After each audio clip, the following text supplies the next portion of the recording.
Brodes Media. I still can't believe what happened. Jalen Brunson scored 47 of 97. 47 of 97. The rest of the squad had 50. That's how math works. It's absurd. And they have impact players that do things when scoring isn't their night. Josh Hart can't buy a bucket to save his life. And you know what happens? He snags 5-0 boards and has 17 rebounds total. Show me a Sixers player that might be off base shooting the rock, but still knows how to change the game and have an influence on the outcome positively. I'll give you an example of 7 guys who suck and impact the game negatively.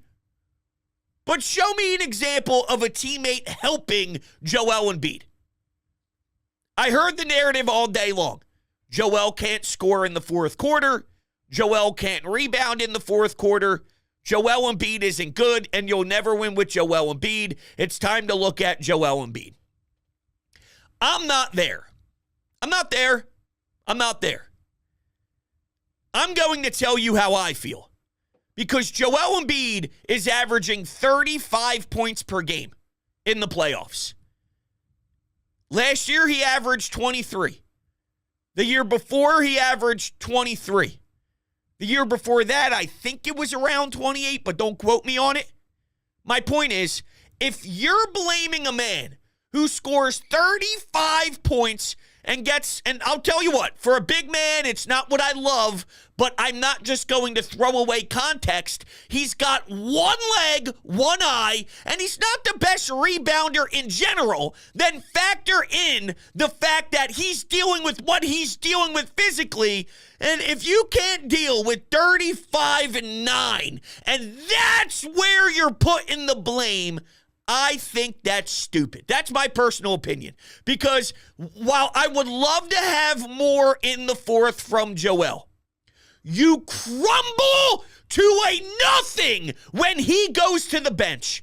So when the coach has to keep him out there and he plays 45 minutes of 48 minutes of action with the man that's recovering from surgery, that's what it's supposed to look like. And blame should go to Maxey, because the point of Maxey is when Joel Embiid hits the bench, I need the offense to make sense.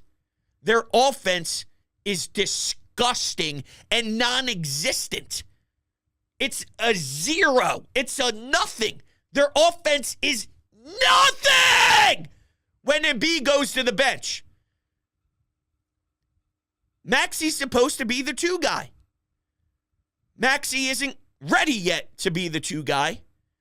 And that's been my biggest fear this whole entire time, is we have 2 stars. One is a superstar now. The other one is a superstar of the future.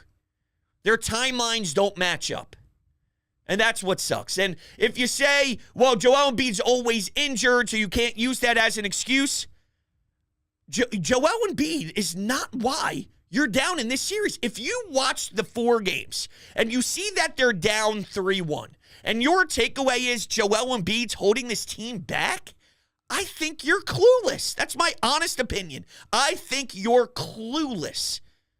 You'd be down 20 points heading into the fourth quarter if it wasn't for Joel Embiid. You're not even in a position to bitch about Joel Embiid if Joel Embiid is not giving you what he's giving you through 3 quarters of action.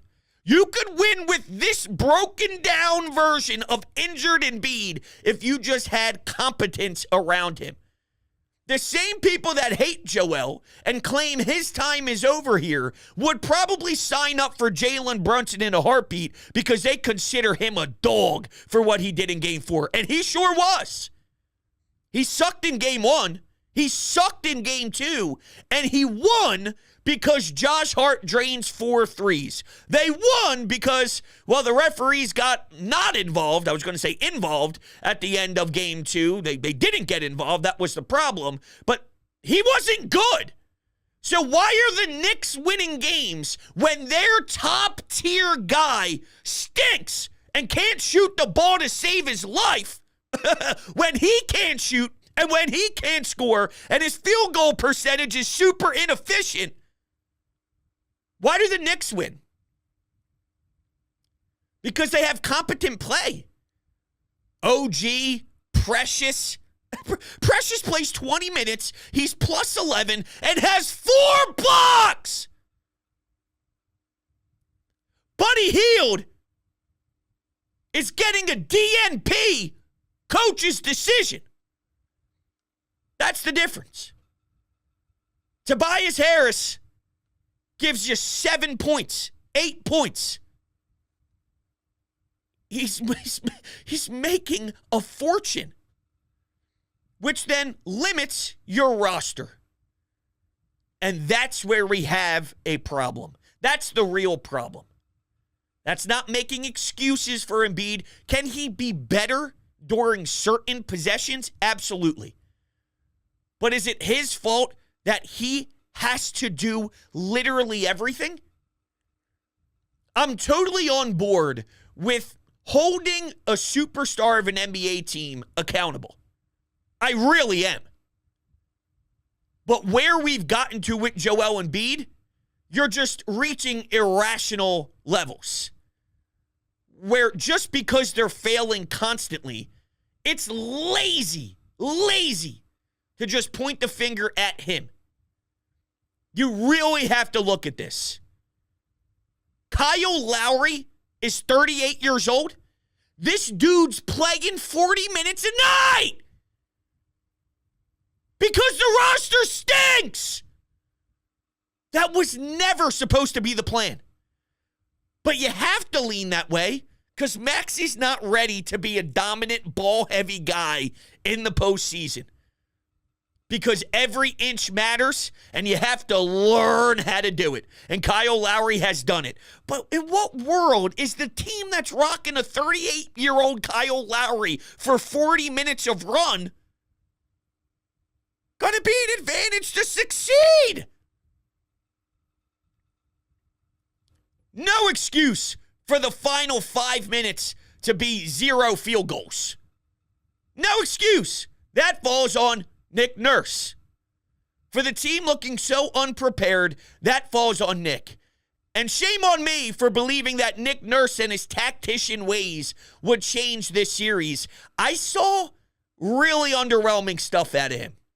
There were a few things that happened, but I thought he'd be making more game-changing adjustments throughout the series. So before the series, or before the season, I was a big NBA head coaches don't mean that much.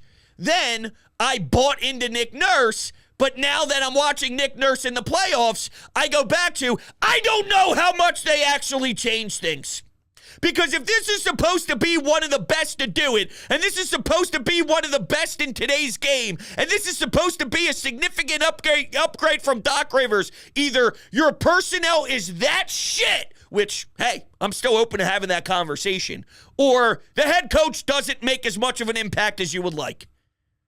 So, yes, I like when he closes a game out with Batum instead of Tobias. I like sitting Buddy Hield and going to campaign. But I need more than that. I was told tactician.